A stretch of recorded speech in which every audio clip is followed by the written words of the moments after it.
नमस्कार दर्शकवृन्द, एबीसी बीज स्पेशल अन्तर्गत अहिले हामी छौँ एबीसी रोजगार कार्यक्रममा र एबीसी रोजगार कार्यक्रम हरेक सोमबारदेखि शुक्रबारसम्म बेलुकीको समयमा 9:40 मा आउने गर्दछ भने आइतबारको समयमा बिहानीको समयमा हामी यसै समयमा वैदेशिक तथा स्वदेशी रोजगारसँग सम्बन्धित विभिन्न कुराकानी लिएर उपस्थित हुने गर्दछौँ।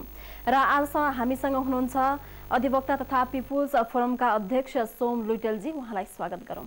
यहाँलाई कार्यक्रम स्वागत छ। सोमजी, यहाँ अधिवक्ता पनि हुनुहुन्छ हैन? अब जस्तै वैदेशिक रोजगारको कुरामा हामी केन्द्रित रहेर कुराकानी गर्नेछौँ। आज वैदेशिक रोजगार भन्ने बित्तिकै नेपाली दाजुभाइ तथा दिदी बहिनीहरू विभिन्न कामको सिलसिलामा विदेशमा रोजगारीको सिलसिलामा गइरहनु भएको छ र पहिलो वर्षको तुलनामा भन्दा अहिलेको वर्षमा धेरै नै नेपाली कामदारहरू, नेपाली युवा शक्तिहरू विदेश पलायन भइरहेका छन् र त्यही तुलनामा ठगीको कुरा पनि धेरै नै बढिरहेको हामीले पाएका छौँ। र यो ठगी चाहिँ बढ्नुको कारण चाहिँ मेन कारणहरू के हुन सक्छ जस्तो लाग्छ यहाँलाई? अब सबैभन्दा पहिलो ठगी भनेको के हो भनेर म सुरु गर्न चाहन्छु। वैदेशिक रोजगारको सिलसिलामा यदि वैदेशिक रोजगारमा जाने भनेर पैसा लगाइदिन्छु भनेर पैसा लियो, अब पैसा चाहिँ लियो तर वैदेशिक रोजगारमा लगाइदिएन, नलगाइदिकन पैसा खाइयो भने सर्वसाधारणको हिसाबले भन्दाखेरि त्यसलाई ठगी भनेर भन्ने गरेका छौँ। छोटो भनौँ, वैदेशिक रोजगारको लागि पैसा लियो तर पैसा पनि फिर्ता गर्दैन, वैदेशिक रोजगार पनि लगाइदिएन, त्यो एउटा ठगी हो। अब तर सँगसँगै ठगी नभने पनि त्यसको शोषणको कुरा हेर्ने हो भने चाहिँ वैदेशिक रोजगारमा एउटा काममा भनेर लग्ने अर्को काम लगाइदिने, एउटा पारिश्रमिक भनेर लग्ने अर्को काम पारिश्रमिकमा लगाउने लगायतका अरू महिलाहरूको कुरा गर्दाखेरि यौन शोषणका कुराहरू, सम्झौता बमोजिम चाहिँ शर्तहरू अनुरूपको चाहिँ सेवा सुविधाहरू नपाउने कुराहरू, जागिरबाट निकाल्ने कुराहरू गर्दाखेरि अनगिन्ती खालका उनीहरूका सांस्कृतिक अधिकारहरू हुन्छन्, उनीहरूका लेबर राइट्सहरू हुन्छ, ती सबैको उल्लङ्घनलाई पनि शोषण र ठगीको परिभाषाभित्र चाहिँ परिभाषित गर्न सकिन्छ। अब जहाँसम्म तपाईँको प्रश्न छ ठगी किन बढेको किन देखियो भन्दाखेरि चाहिँ अब ठगी बढेको छ कि छैन वास्तविक रूपमा त्यो चाहिँ अझै गहिरो अध्ययनै गर्नुपर्छ। तर वैदेशिक रोजगारमा ठगी पर्यायवाची शब्दको रूपमा आएको छ। तर अहिले किन यो धेरै बढेको छ भन्दाखेरि चाहिँ ठगी किन भएको छ म पछि भनौँदा बढेको चाहिँ किन छ भन्दाखेरि अलिकति वैदेशिक रोजगार जाने कामदारहरू जो ठगिन सक्छन् उनीहरूलाई पनि ठगी भयो भने हामीले रिपोर्ट गर्नुपर्ने रहेछ, हामीले उजुरी गऱ्यो भनेदेखि चाहिँ हामीले न्याय पनि प्राप्त गर्ने रहेछौँ भन्ने कुराको जानकारी पनि भएर पनि अहिले ठगीका रिपोर्टहरू चाहिँ अगाडि धेरै आएका छन्। र सँगसँगै के भने व्यवसायीहरू पनि धेरै छन्, एजेन्टहरू पनि धेरै छन् र मुख्य रूपमा व्यवसाय भन्दा पनि यो व्यवसायमा एजेन्टहरूको बढी बोलबाला छ। त्यो एजेन्टहरू पनि गैर कानुनी एजेन्टहरू। यहाँले भन्नु खोज्नुभएको चाहिँ अहिले जति पनि विदेश दिने कामदारहरूले चाहिँ सूचना पाएर चाहिँ जस्तै उजुरी गर्यो भने उनीहरूले आफ्नो अधिकार पाउँछन्, उनीहरूले आफ्नो पैसा फिर्ता पाउँछन् भन्ने सूचना जानकारी प्राप्त भएर अलिक ठगी बढेको जस्तो देखिन्छ। रिपोर्टमा आएको छ, जस्तो मिडियाले पनि यसलाई कभरेज गरिरहेछ, अरू प्रोग्रामहरू पनि सञ्चालित भएका छन्। त्यसैले वान अफ द रिजन चाहिँ त्यो पनि हुन्छ कि हामीले थाहा पायौँ पनि ठगी छ भनेर। तर योभन्दा अगाडि पनि त्यतिकै ठगी चाहिँ भइरहेको हुनसक्छ। तर अर्को रिजन चाहिँ म के भन्दै थिएँ भने अब व्यवसाय पनि धेरै भयो, एजेन्टहरू पनि धेरै भयो। अब अहिले त के छ भने गाउँमा एजेन्ट सबैलाई सजिलो पैसा कमाउने उपाय यो भयो। त्यो गर्दाखेरि रियल्ली ठगी बढेको पनि छ। एकातिर रियल्ली ठगी बढेर पनि गएको छ, किनभने यसमा संलग्न हुने मान्छेहरूको सङ्ख्या बढेको छ, वैदेशिक रोजगार जाने कामदारको सङ्ख्या पनि बढेको छ। अनि अटोमेटिकल्ली के भएको छ भने यसको एजेन्टहरूको सङ्ख्या पनि बढेर गएको छ। त्यो भएको हुनाले एकातिर के छ भने ठगी रियल्ली बढेर पनि गएको छ, अर्कोतिर के छ भने भइरहेको ठगी पनि रिपोर्टिङमा आएको छ। त्यसैले यो दुईटै फ्याक्टरले गर्दाखेरि चाहिँ अहिले ठगी र शोषणका घटनाहरू अलिक बढी बाहिर आएका छन्, जसमा मिडियाको पनि ठुलो भूमिका छ। किन भन्दाखेरि अब ताप्लेजुङमा के ठगीको घटना भएको छ भने त मलाई काठमाडौँमा थाहा हुँदैन, मिडियाले अलिकति रिपोर्टिङ गरिदियो भने त बाहिर आउँछ। त्यसैले अहिले मिडियाले पनि सबै मिडियाहरूले यसलाई अलिकति प्राथमिकता दिएको कारणले गर्दा पनि यो दुई तिनवटा कारणले चाहिँ अहिले ठगीका घटनाहरू बाहिर आइरहेका छन्। जस्तै कतिपय कामदारहरूलाई विदेशबाट फर्किन्छन्, जो कामदारहरूलाई थाहा पनि हुँदैन कि उजुरी गर्ने कहाँ हो, कसरी गर्ने हो। उनीहरूले उजुरी गर्दाखेरि कति चाहिँ फिर्ता पाउँछ र कसले सहयोग गर्छ उजुरी गर्नको लागि? यसको लागि चाहिँ पिपुल्स फोरमले कस्तो कदमहरू अगाडि बढाइरहेछ? त्यसमा सबैभन्दा पहिलो के थाहा पाउनु पऱ्यो भने कस्तो उजुरीलाई इन्टरटेन गरिन्छ भन्ने कुरा हेर्नु पऱ्यो। मैले अघि भने वैदेशिक रोजगार जानुभन्दा अगाडि नै वैदेशिक रोजगार जानु भनेर बोजाको पैसा फस्यो भने त्यो उजुरी वैदेशिक रोजगार विभागमा गर्नुपर्छ। वैदेशिक रोजगार विभाग काठमाडौँमा दिन कुनैमा छ। त्यो वैदेशिक रोजगार विभागमा उजुरी तयार गर्नेदेखि लिएर त्यो मुद्दामा बहस पैरवी गर्ने साथी बगपत्रमा सहयोग गर्ने लगायत भिक्टिमलाई चाहिने आवश्यक सबै भिक्टिमको साइडबाट सबै सहयोग पिपुल फोरमले गर्छ। हामी फ्रम स्टार्टिङदेखि नै इन्डिङसम्म पछि पैसा क्षतिपूर्ति पाउने कुरासम्म हामीले सहयोग गर्छौँ। हाम्रो भूमिका भनेको सहयोगको भूमिका हो, तर त्यो उजुरी चाहिँ वैदेशिक रोजगार विभागमा गर्नुपर्छ। त्यसरी विदेशमा एउटा काम भनेर लगाएको थियो अर्कै काम लगाइदियो, अथवा विदेशमा चाहिँ एउटा पारिश्रमिक भनेर सम्झौतामा लेखेको थियो अर्कै पारिश्रमिक लगाइदियो भने विदेश स्थित दूतावास मार्फत अथवा सोझै परिवारको सदस्यले यहीँ पनि त्यस्तो उजुरी पनि वैदेशिक रोजगार विभागमा गर्नुपर्छ। र त्यस्तो केसमा चाहिँ अब पारिश्रमिक कम भएको केसमा चाहिँ जति कम पारिश्रमिक भएको त्यो कम पारिश्रमिक चाहिँ पठाउने व्यवसायले यहाँ बिहोर्नुपर्छ। हुन त उही पनि कानुन हुन्छ, सम्झौता भए बमोजिमको सेवा शर्त प्राप्त भएन भने उही पनि उजुरी गर्न सकिन्छ। तर कामदारले केही गरी उहाँ उजुरी गर्न सकेन भिन्न परिस्थितिले भने पनि यहाँ पठाउने व्यवसाय मार्फत असुल उपर हुनसक्छ।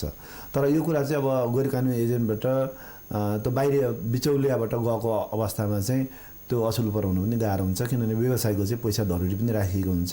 उहाँले तिर्न नचाहे पनि धरोटी रकमबाट पनि सरकारले असुल उपर गराइदिन्छ। अब विदेश जानै नपाइकन ठगिएको हकमा चाहिँ वैदेशिक रोजगार विभागमा उजुरी गर्नुपर्छ। र त्यो मुद्दा चाहिँ अरू चोरी बलात्कार ज्यान मार्ने जस्तै सरकारवादी फौजदारी मुद्दा हुन्छ। पीडितको केही खर्च पनि लाग्दैन, सरकारले नै मुद्दा लडिदिन्छ। र यदि प्रमाणद्वारा प्रमाणित भयो भने त्यस्तो पीडित व्यक्तिले चाहिँ आफूले बुझाएको पैसा फिर्ता पाउँछ र त्यो पैसामा 50% थप क्षतिपूर्ति पनि पाउँछ। र विदेश गइसकेको छ भने विदेश आउने जाने पैसा पनि पाउँछ। त्यसैले हेर्दाखेरि चाहिँ अब अनि त्यस्तो जसले यो ठगीको काम गर्छ त्यस्तो व्यक्तिलाई चाहिँ 3 वर्षदेखि 7 वर्षसम्म कैद र 3 लाख रुपियाँदेखि 5 लाख रुपियाँसम्म जरिमाना पनि हुन्छ। त्यसैले यो प्याकेज हेर्दाखेरि दण्ड जरिमाना हेर्दाखेरि पीडितले पाउने राहतको अवस्था हेर्दाखेरि चाहिँ राम्रो छ। तर हाम्रो धेरै जसो कामदारहरूलाई यो कुराहरू थाहा छैन कि हामीले उजुरी गऱ्यो भने न्याय प्राप्त गर्न सकिन्छ, न्याय दिने निकाय पनि छ, कानुन पनि छ भन्ने कुरा थाहा नभएर त्यस्तो जस्तै यो कामदारहरूलाई कतिपयलाई थाहा छैन भनेर यहाँले पनि भन्नुभयो हैन, थाहा पनि छैन कतिपय अवस्थामा हामीसँग पनि सम्पर्कमा आएका कामदारहरू जस्तै दुःख पाएका पीडित कामदारहरू पनि छन् है। यसलाई चाहिँ सुसूचित गराउनको लागि के गर्नुपर्छ हामीले? हैन, यसलाई सुसूचित गराउनको लागि मुख्य रूपमा चाहिँ अहिले जुन लेभलमा रिमिटेन्स आइरहेको छ, जसले देशको अर्थतन्त्र धान्निएको छ, अथवा भनौँ कि हाम्रो सरकारी कर्मचारीहरूले अहिले तलब पनि खान पाउँथ्यो कि पाउँथेन, अर्थतन्त्र पनि डराइसक्यो हुन्थ्यो होला। त्यो भएको हुनाले त्यही रूपमा राज्यले यसलाई प्राथमिकता दिनुपर्छ र लोकलाइज गर्नुपर्छ। जस्तो हेर्नुहोस् तपाईँले के छ भने एजेन्ट चाहिँ विकेन्द्रित हुँदै हुँदै जिल्लाबाट गाउँतिर गए, सरकार चाहिँ केन्द्रीकृत भयो। सरकार त जिल्लामा पनि छैन, श्रम तथा रोजगार मन्त्रालय त काठमाडौँमा मात्रै छ, वैदेशिक रोजगार विभाग पनि काठमाडौँमा मात्रै छ, वैदेशिक रोजगार प्रबन्धन बोर्ड पनि काठमाडौँमा मात्रै छ, व्यवसाय पनि काठमाडौँमा छन्, एनजिओ पनि काठमाडौँमा छन्। अब यो भएको हुनाले सबैभन्दा पहिले के गर्नु पर्यो भने कार्यक्रमहरूलाई विकेन्द्रित गर्नु पर्यो र सरकारले आफ्नो पहुँचलाई गाविससम्म नगरपालिकासम्म विस्तार गर्नु पर्यो र त्यहीँबाट सूचना पाउने परिस्थिति सिर्जना गर्नु पर्यो। अब तपाईँ हामी सबैलाई थाहा छ त्यो परिस्थिति अहिले छैन। अब यो परिस्थिति नभएको बेला चाहिँ गैर सरकारी संस्थाहरूले अरू व्यावसायिक संस्थाहरूले पनि त्यो सूचना गाउँ गाउँमा पुर्याउन चाहिँ कोसिस गर्नु पर्यो। र हामी आफैले पनि पिपुल फोरमले पनि हामी 15 जिल्लामा चाहिँ यसरी अहिले कार्यक्रम गरिरहेका छौँ। हजुर, जस्तै अब यो वैदेशिक रोजगारमा व्यवसायहरूको बढी कुरा आउँछ। जस्तै नेपालको जुन यो राजनीतिक अस्थिरता छ यसले गर्दा पनि विदेश पलायन हुने क्रम धेरै नै बढेको भन्ने कुरा धेरै मिडियाहरूमा पनि आइरहेका छन्, सबैलाई जानकारी भएको पनि कुरा हो हैन। यसरी नेपाली कामदारहरू रोजगार नपाएर विदेश गइरहेका छन् र उनीहरूलाई विदेशमा काम पाउनको लागि एकतर्फीबाट हिसाबले हामीले हेर्नुपर्दाखेरि व्यवसायहरूले धेरै सहयोग गरिरहेका छन्। जस्तै नेपालको अर्थतन्त्रमा 23% योगदान रेमिट्यान्सले दिइरहेको छ भने त्यो रेमिट्यान्स कसले पठाउँछ त भन्दा नेपाली कामदारहरूले जो कि विदेशमा पसिना बगाइरहेका छन् उनीहरूलाई विदेशसम्म पुर्याउने काम एकतिर हामीले हेर्दाखेरि त वैदेशिक रोजगार व्यवसायहरूले गरिरहेका छन्। तर यही व्यवसायलाई अहिलेसम्म मर्यादित रूपमा हेर्न सकेको छैन र व्यवसाय भन्ने बित्तिकै अलिकता अर्कै नजरले हेर्ने अहिलेसम्म पनि चलन छ। र यो व्यवसायलाई चाहिँ जसरी यो नेपालको अर्थतन्त्रमा एउटा टेवा दिने काम गरिरहेको छ वैदेशिक रोजगार व्यवसायकै सहयोगमा, यो व्यवसायलाई मर्यादित नजरले किन हेर्न नसकेको? होइन, यसमा चाहिँ के छ भने तपाईँले भन्नुभएको कुरा ठिक हो। अहिलेसम्म वैदेशिक रोजगारको सबै डिमान्डहरू सबै थोक त व्यवसायीले ल्याएको, सरकारले त अनुमति दिने रेगुलेसन गर्ने मात्रै काम गरेको हो। त्यसैले यो जस चाहिँ उहाँहरूलाई जान्छ र राम्रो काम गर्ने व्यवसायलाई मैले भनेको होइन, म भन्दिनँ पनि। उहाँहरू अर्थतन्त्रलाई बलियो बनाउन ठुलो योगदान छ उहाँहरूको। तर अहिलेको बेलामा उद्योग वाणिज्य सङ्घको भन्दा हाई प्रोफाइल चाहिँ वैदेशिक रोजगार व्यवसाय सङ्घको हुनु पर्थ्यो कन्ट्रिब्युसनको हिसाबले हेर्ने हो भने। त्यो किन भइरहेको छैन भन्दाखेरि अब केही साथीहरूले त राम्रै गर्नुभएको छ, तर आम रूपमा हेर्दाखेरि चाहिँ दुई खालको अवस्था छ। एउटा चाहिँ व्यवसायीहरूले जुन कामदारबाट पैसा लिनुहुन्छ त्यो पारदर्शी छैन, धेरै पैसा लिने प्रवृत्ति छ, एउटा त्यसलाई हटाउन आवश्यक छ। अर्को चाहिँ एजेन्टहरूको यहाँ व्यवसायभन्दा एजेन्टले बढी बदमासी गरेको छ, त्यो रियालिटी हो। व्यवसायीहरू त नियम कानुनकै दायरामा हुनुहुन्छ, तर फेरि अर्को रियालिटी के छ भने त्यो एजेन्टलाई चलाउने पनि व्यवसायी हुनुहुन्छ। एजेन्ट मार्फत फाइदा लिने काम चाहिँ व्यवसायीले गर्न छोड्नु भएको छैन। त्यसैले एजेन्ट गैर कानुनी एजेन्ट, मैले कानुनी एजेन्टलाई भन्दिनँ, गैर कानुनी एजेन्ट र व्यवसाय बिचको सम्बन्ध उहाँहरूले फरक देखाउन सक्नुपर्छ। उहाँहरूले त्यो बिचको सम्बन्ध विच्छेद गर्नुभयो भने चाहिँ उहाँहरूको प्रोफेसनलाई पनि मान्छेहरूले सम्मानजनक ढङ्गले हेर्नेछन्। त्यसैले म दुईवटा सोल्युसन भन्न चाहन्छु। एउटा सोल्युसन चाहिँ उहाँहरूले लिने सेवा शुल्कमा पारदर्शिता हुनु पर्यो, किन उहाँहरूले त व्यवसाय गरेको, उहाँहरूले त कुनै समाजसेवा गरे त होइन। त्यसरी त्यहाँ त नाफा हुन्छ, त्यो त सबैले बुझेकै छ होइन। तर त्यो नाफाको अनुपात के हो त? 1-2 वर्षमा पजेरो चढिहाल्ने खालको हाम्रो जस्तो गरिब देशमा हो। मैले पजेरो चढेकोमा मैले आपत्ति जनाएको होइन, तर 1-2 वर्षमा पजेरो कुन व्यवसायबाट हुनसक्छ भनेपछि पहिले उहाँहरूले लिने सेवा शर्तको विषयमा उहाँहरूले अनुशासन कायम गर्नुपर्छ। दोस्रो चाहिँ जति पनि अहिले समस्याहरू आइरहेको छ एजेन्टहरू, उहाँहरूले किन एजेन्टहरूलाई छोड्न सक्नुहुन्न अथवा किन एजेन्टहरूलाई कानुनी दायरामा ल्याउन मद्दत गर्नुहुन्न? किनभने एजेन्टले बदमासी गरेको छ, हामीलाई पनि थाहा छ। तर त्यो एजेन्ट मार्फत फाइदा लिने काम र त्यो एजेन्टलाई प्रोत्साहन दिने काम चाहिँ व्यवसायहरूले गरिरहनु भएको छ। उहाँहरूले एजेन्टसँगको सम्बन्ध विच्छेद गर्नुभयो र आफूले लिने सेवा शुल्कमा एउटा पारदर्शिता अपनाउनु भयो भनेदेखि वैदेशिक रोजगार व्यवसायहरूलाई नराम्रो भन्नुपर्ने केही छैन। उनीहरू पनि आर्थिक डाउन भएर बढी सम्मान पनि पाउनेछन् भन्ने मलाई लाग्छ। हजुर, यहाँ अब वैदेशिक रोजगार क्षेत्रमा भन्नाले विभिन्न यो वैदेशिक रोजगार व्यवस्थापन सुधार कार्यदलमा पनि एउटा सदस्य पनि हुनुहुन्छ। धेरै समयदेखि नै यहाँलाई जानकारी छ यो वैदेशिक रोजगार क्षेत्रको बारेमा भनौँ न। अब सरसर्ती हेर्दाखेरि यहाँले चाहिँ के पाउनुभएको छ? वैदेशिक रोजगार व्यवसायहरू पछिल्लो समयबाट अहिलेसम्म आइसक्दाखेरि केही सुधार भएको हो जस्तो लाग्छ यहाँलाई? डेफिनेटली अब यसमा चाहिँ केही सुधार छ। म 10-12 वर्षदेखि यो एरियामा काम गरेको छु। अब हामी सहर बजारको हिसाबले हेर्दाखेरि, पढेलेखेका मान्छेको हिसाबले हेर्दाखेरि चाहिँ यसमा सुधार छ। भनेको अर्थ के हो भने यस्ता कुरा पहिले व्यवसाय सुन्न पनि चाहनुहुन्थेन, अहिले सुन्नेहरूको जम्मा ठुलो छ। यो कार्यक्रम पनि कसैले हेरिरहनु भएको होला, हेरे पनि धेरै रिसाउनु भएको छैन होला भन्ने मलाई लाग्छ। पहिले चाहिँ के थियो भने यस्ता विषयमा छलफलै गर्न तयार नहुने, यस्तो विषय चाहिँ भन्दै नहुने। अब अहिले उहाँहरू पनि कतिपय सचेत व्यवसायहरू कामदारको शोषण भयो, यसलाई घटाउनु पर्यो भनेर लाग्नु पनि भएको छ। यो राम्रो कुरा, राम्रो सुधार ट्रेन्ड भइरहेछ। तर सँगसँगै त्यो मैले हेरेको सुधार चाहिँ, मैले खोजेको सुधार चाहिँ के हो भने त्यो ताप्लेजुङको एउटा गाउँबाट जाने हरिबहादुर अथवा बैतडीको सीता कुमारीको जिन्दगीमा चेन्ज आउनुपर्छ। उसले तिर्ने पैसा कम हुनु पर्यो, ऊ शोषणमा पर्नु भएन। अब त्यसरी हेर्नुभयो भने चाहिँ धेरै त्यस्तो सुधार भएको छैन। अहिले पनि अवस्था उस्तै छ। त्यसैले मैले क्रिटिकली भन्न चाहन्छु, अलिकति उहाँहरूको एटिच्युड अलि यो विषय पनि छलफल गर्नुपर्ने रहेछ। कामदार नभए त हामी पनि नहुने रहेछ, हामीले पनि नाफा कमाउन नसक्ने रहेछौँ भन्ने एउटा चेतना चाहिँ विकास भएको छ। र त्यसै अनि अलिकति यो शोषणलाई घटाउँ भन्ने व्यवसायको सङ्ख्या पनि अलिक बढी थपिँदै गएको छ।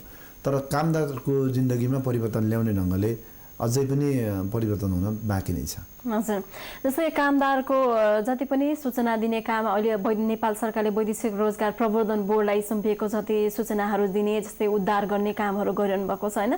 जस्तै यो धेरैको भनाइ छ कि प्रवर्धन बोर्डले राम्रो कामहरू गर्न सकेन, भनौँ न नयाँ काम गर्न सकिन, अझै भन्नाले यो खालि उद्धार गर्ने, अङ्गभङ्गलाई क्षतिपूर्ति दिने यो काम बाहेक अरू गर्न सकेन भन्ने छ। यसमा चाहिँ अब तपाईँ एउटा पिपुल्स फोरमबाट पनि हुनुहुन्छ र अधिवक्ता पनि हुनुहुन्छ होइन, यसमा वैदेशिक रोजगार प्रवर्धन बोर्डले गर्नुपर्ने कामहरू, अझै नयाँ सुधारको कामहरू, नयाँ सूचनामूलक कामहरू के गर्नुपर्छ जस्तो लाग्छ? वैदेशिक रोजगार प्रवर्धन बोर्डको ऐनले दिएको क्षेत्राधिकार भनेको एउटा वेलफेयर हो, कल्याणकारी काम हो। अर्को के भने प्रमोसन हो। हुन त अब प्रमोसन गर्नुहुन्छ भने राज्यले त्यो पनि एउटा विवादको विषय छ। वैदेशिक रोजगारलाई राज्यले प्रमोसन गर्ने हो कि व्यवस्थापन मात्रै गर्ने हो, त्यसमा धेरै छलफल गर्न सकिन्छ होला। तर अहिले कानुनले दिएको हिसाबले हेर्दाखेरि प्रमोसन छ दुईवटा, वेलफेयर प्रमोसन र अर्को चाहिँ रिसर्च अथवा अवेरनेस हो। 3टा पाटो हो। र तपाईँले भने जस्तै अहिले के छ भन्दाखेरि बोर्ड चाहिँ माथि ठुलो बोर्ड छ, नियम बनाउने निकाय चाहिँ ठुलो छ, कार्यान्वयन गर्ने सचिवालय चाहिँ साह्रै सानो छ। त्यो भएको हुनाले वैदेशिक रोजगार प्रबन्धन बोर्डको मुख्य गतिविधि चाहिँ कल्याणकारी काममा, वेलफेयरमा मात्रै केन्द्रित भएको छ। तर वैदेशिक रोजगार प्रबन्धन बोर्डले चाहिँ कुन देशमा राम्रो रोजगारी सिर्जना हुनसक्छ, वैदेशिक रोजगार ऐन नियममा के कस्तो परिवर्तन गर्ने हो त्यसको अनुसन्धान गर्ने, वैदेशिक रोजगारको सूचनाहरू गाउँ गाउँसम्म पुर्याउने लगायतका कामहरूमा पनि वैदेशिक रोजगारको भूमिका चाहिँ प्रवर्तन बोर्डको भूमिका बढाउन जरुरी छ। र सँगसँगै के भन्दाखेरि विदेशमा बजारको अध्ययनहरू गर्ने, कहाँ चाहिँ राम्रो कमाइ हुने ठाउँहरू छ, राम्रो मानव अधिकारको प्रत्याभूति भएको ठाउँहरू छ, त्यस्तो बजारको खोजी गर्ने काम पनि वैदेशिक रोजगार प्रवर्तन बोर्डकै कार्यक्षेत्रभित्र पर्छ। त्यसैले अघि मैले भने सचिवालय सानो हुने र माथि बोर्ड ठुलो हुने र बोर्डमा अलिक बढी राजनीतिक रूपमा पनि प्रतिनिधित्वहरू हुने कारणले गर्दाखेरि समयमा डिसिजनहरू पनि नहुने, यो आदि कारणले गर्दाखेरि चाहिँ बोर्डले जसरी अपेक्षा गरे अनुरूप स्वायत्त निकायको रूपमा काम गर्नुपर्थ्यो त्यसरी काम गर्न सकेको छैन। त्यसमा मेरो सोलुसन चाहिँ के हो भने बोर्ड चाहिँ माथिको बोर्ड चाहिँ सानो बनाएर सचिवालय ठुलो बनाउनुपर्छ र अनुसन्धान र अवेरनेसमा चाहिँ बोर्डले आफैले गर्ने भन्दा पनि बोर्डले नियमहरू बनाएर अरू स्टेक होल्डरहरू मार्फत गर्न सकियो भने त्यो खालको अवधारणा विकास गरियो भने चाहिँ जस्तै अब राज्यकै निकायहरू छन्, गाविस जीविसहरू छन्, गैर सरकारी संस्थाहरू छन्, अरू विभिन्न सामाजिक संस्थाहरू छन्, त्यो मार्फत एउटा नियम बनाएर यो क्राइटेरियाभित्र यति सूचनाहरू तपाईँहरूले सम्प्रेषण गर्नुहोस् भनेर त्यो खालको मोडालिटी बनाइयो भने सूचना सम्प्रेषण गर्न सकिन्छ। र अलिकति अरू बाह्य क्षेत्रको कन्सन्ट्रेटरहरू हुनसक्छ, विज्ञहरू हुनसक्छ अथवा अरू संस्थाहरू पनि हुनसक्छन्, ती संस्थाहरूको सहयोगमा चाहिँ बोर्डले अनुसन्धान गर्ने त्यो लगायतका कामहरू गर्न सक्छ। त्यसैले छोटोमा भन्नुपर्दाखेरि चाहिँ अहिले निश्चितै रूपमा बढी कल्याणकारी कार्यमै बढी वैदेशिक रोजगार प्रबन्धन बोर्ड बढी संलग्न भएको छ र त्यसको भूमिका चाहिँ अब प्रमोसनमा र रिसर्च अवेरनेसमा पनि बढाउन जरुरी छ। जस्तै सोम सर, यो हामीले चाहिँ अहिले सरकारले लगानी वर्ष घोषणा गरेको छ 2012 र 13लाई होइन, तर यो जति पनि नेपाली कामदारहरू विदेश गएका छन् उनीहरूले पठाएको रेमिटेन्सहरू छ नि, जुन यो चाहिँ एउटा कामदार विदेश जान्छ उसले पैसा पठाउँछ, रेमिटेन्स यहाँ भित्रिन्छ होइन, तर त्यो चाहिँ एउटा नेपाली जसको परिवार हो, कामदारको परिवार हो, उनीहरूले एउटा आफ्नो घर खर्च या भनौँ विलासिताको वस्तुमा खर्च मात्रै भइरहेको छ र त्यो रेमिटेन्सलाई चाहिँ सरकारले एउटा लगानी वर्ष मात्रै घोषणा गरेछ, तर त्यतातिर यो नेपालको अर्थतन्त्रमा त्यत्रो योगदान पुर्याउने रेमिटेन्स त्यसलाई चाहिँ सही लगानी गर्ने ठाउँ चाहिँ देखाउन सकेको छैन। यसमा चाहिँ यो सही लगानी गर्नको लागि अब कामदारहरू नै आफै जागरुक हुनुपर्ने हो या सरकारले एउटा नयाँ नीति ल्याउनु पर्ने हो, यहाँ के भन्न चाहन्छ यसमा? अहिले रेमिटेन्सको लगभग 80% दैनिक उपभोग्य सामानहरू र कस्मेटिकमा प्रयोग भएको छ। रेमिटेन्स राष्ट्र ब्याङ्कको तथ्याङ्क हो यो, भनेपछि प्रोडक्टिभ क्षेत्रमा छैन। र अहिलेसम्म हामीसँग चाहिँ त्यो राष्ट्र ब्याङ्कले त्यसरी निकालेको तथ्याङ्क बाहेक को व्यक्तिले कति रेमिटेन्स ल्याउँछ अथवा त्यो रेमिटेन्स सँगसँगै कति उसले सिप पनि लिएर आउँछ भन्ने कुराको आधिकारिक रेकर्ड पनि छैन। त्यसैले अहिले भर्खरै सरकारले वैदेशिक रोजगार नीति 2068 जारी गरेको छ, जसमा रेमिटेन्सको सही सदुपयोग गर्ने विभिन्न स्किमहरू छन्। त्यो स्किमको सदुपयोग हुनु पर्यो। म उदाहरणको रूपमा के भन्न चाहन्छु भन्दाखेरि वैदेशिक रोजगारमा गएको कामदारले आफैले ठुलो स्किम बनाउन सक्दैन, किनभने हाम्रा अध्यक्ष कामदारहरू गएका छन्। हाम्रो लगभग 80% चाहिँ अध्यक्ष कामदारकै स्थान छ।